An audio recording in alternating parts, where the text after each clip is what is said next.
निशा, काजल और माया तीनों सहेलियां थी।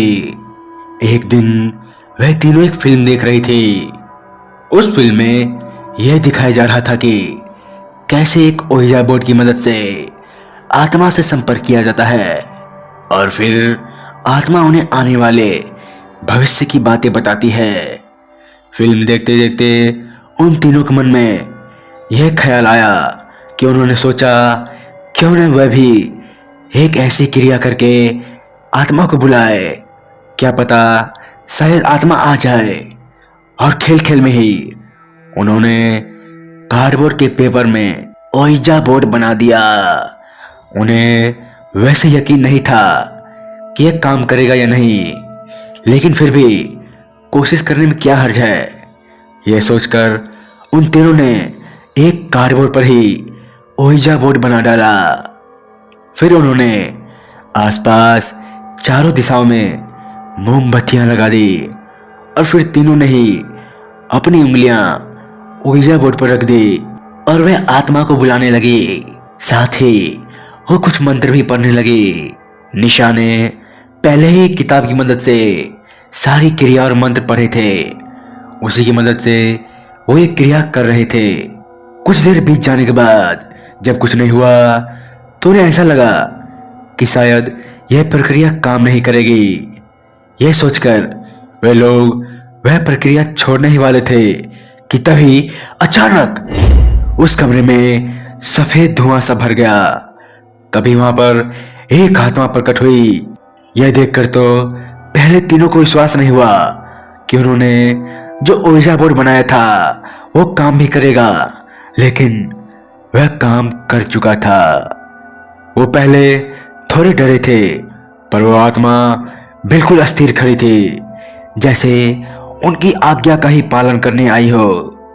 उसके बाद जब उन लोगों ने उस आत्मा से कुछ सवाल पूछा, जिसका जवाब उन्हें उस आत्मा ने दिया, साथ ही उन्होंने अपने आने वाले 10वीं की परीक्षा के फल के बारे में भी पूछा। उस आत्मा ने उन्हें वह भी बताया। सब कुछ होने के बाद उन्हें वापस से ओइजा बोर्ड की मदद से उस आत्मा को वापस भेज दिया। उस दिन उसकी सहेली काजल अपने घर में अकेली थी। उसके माता पिता बाहर शहर गए हुए थे, इसलिए उन्होंने काजल के घर पर ही ओइजा बोर्ड से एक आत्मा से संपर्क किया था। उसके बाद सभी लोग अपने अपने घर पे आ गए। जल्द ही 10वीं की परीक्षा का रिजल्ट लगा और तीनों के आश्चर्य का ठिकाना नहीं रहा। जैसे कि उस आत्मा ने बताया था कि तीनों को 10वीं की परीक्षा में अच्छे नंबर से फल मिलेंगे, वैसा ही हुआ। तीनों पास हो चुके थे और उन्हें अच्छे ग्रेड मिले थे। हालांकि उसके बाद से उन्होंने ओइजा बोर्ड का कभी भी उपयोग नहीं किया, क्योंकि निशा ने बताया था कि इसका ज़्यादा उपयोग हानि भी पहुंचा सकता है।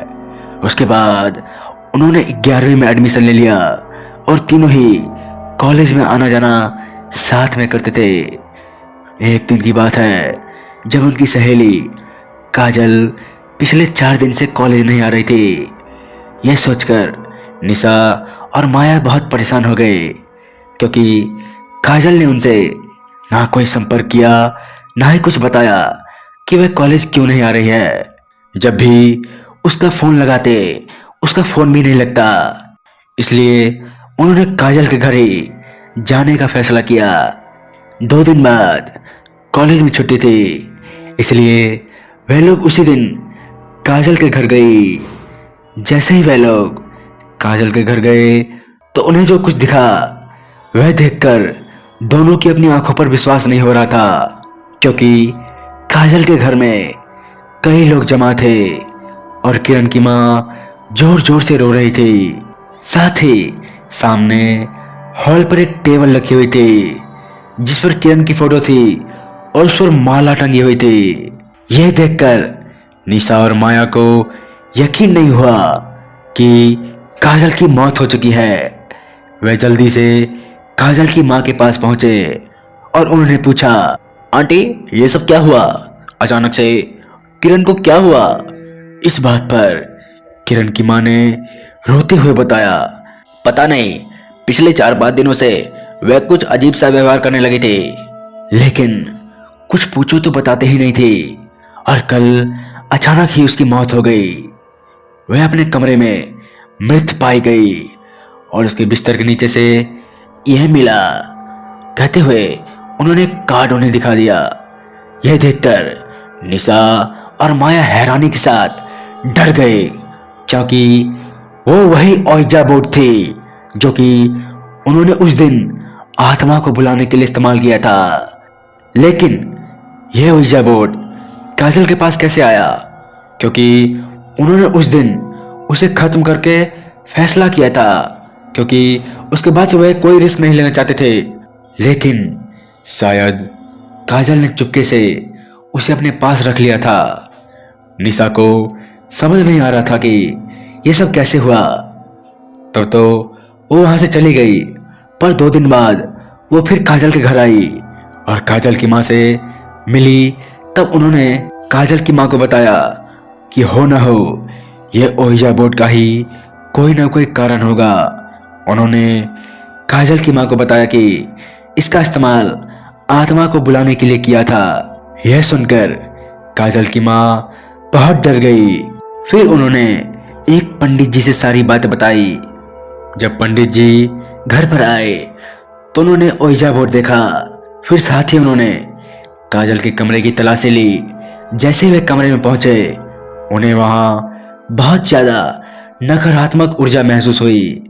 उन्होंने उसके बाद जो कुछ बताया, यह सुनकर निशा, माया और काजल की माँ को बहुत हैरानी हुई। उन्होंने बताया कि इस ओइजा बोर्ड का इस्तेमाल काजल कुछ आत्माओं से संपर्क के लिए कर रही थी, जिससे कि उसने अकेले ही ओइजा बोर्ड से आत्मा से संपर्क किया। लेकिन ओइजा बोर्ड का इस्तेमाल करते समय उससे कुछ गलतियां हो गई और कई बुरी आत्माएं उस पर हावी हो गई, जिस वजह से उसकी मौत हो गई। काजल अकेले ही उस बोर्ड का इस्तेमाल कर रही थी और उसे उसका इस्तेमाल ठीक से नहीं आता था। उसी ओइजा बोर्ड पर जब से वो आत्माओं से संपर्क कर रही थी, इसलिए उसके व्यवहार में भी परिवर्तन आने लगे, क्योंकि तब उस पर आत्माएं हावी होना शुरू कर चुकी थी और अंत में उसकी मौत हो गई थी। यह सब जब पंडित जी ने बताया तो काजल की माँ हैरान हो गई। साथ ही साथ काजल को खोने का दुख ही अलग था। जब उन्होंने उस बोर्ड का इस्तेमाल किया था तब वह 3 थे, जिसमें से निशा को ओइजा बोर्ड का इस्तेमाल करना ठीक से आता था, क्योंकि उसने एक जगह पढ़ रखा था कि उसका इस्तेमाल कैसे करना है। इसलिए उसे इस्तेमाल करके वापस खत्म करने का फैसला किया गया था। लेकिन काजल ने लालच में आकर उस बोर्ड को चुपके से अपने पास ही रख दिया, और जब उसने उन आत्माओं से संपर्क करने की कोशिश की तो उससे कुछ गलतियां हो गई, जिससे कि बुरी आत्माओं से उसके शरीर में कब्जा जमा लिया। इसलिए वह अजीब सी हरकतें करने लगी थी। आखिरकार उन आत्माओं ने उसकी जान ले ली। हालांकि काजल की मेडिकल रिपोर्ट में काजल की मौत हार्ट अटैक बताई गई थी, लेकिन सभी जानते थे कि उन आत्माओं ने काजल पर हावी होकर उसे मौत की नींद सुला दी है। उसके बाद उस बोर्ड को निशा ने जला दिया। पंडित जी ने काजल के कमरे का शुद्धिकरण किया और उसके सारे घर का भी शुद्धिकरण किया। यह सब जानने के बाद काजल की मौत बुरी आत्माओं की वजह से हुई है। काजल का परिवार बहुत बुरी तरह टूट गया। हालांकि निशा और माया ने अब तक उन्हें यह बात नहीं बताई थी कि उन्होंने ही ओइजा बोर्ड का इस्तेमाल किया था। अब वही बातें बताने से डर रही थी और वह बातें राज की राज रह गई। आज तक किसी का रहस्य पता नहीं चल पाया। तो दोस्तों, कहानी यहीं तक थी। अगर आपको अच्छी लगी तो चैनल को लाइक, सब्सक्राइब, शेयर अवश्य कीजिए।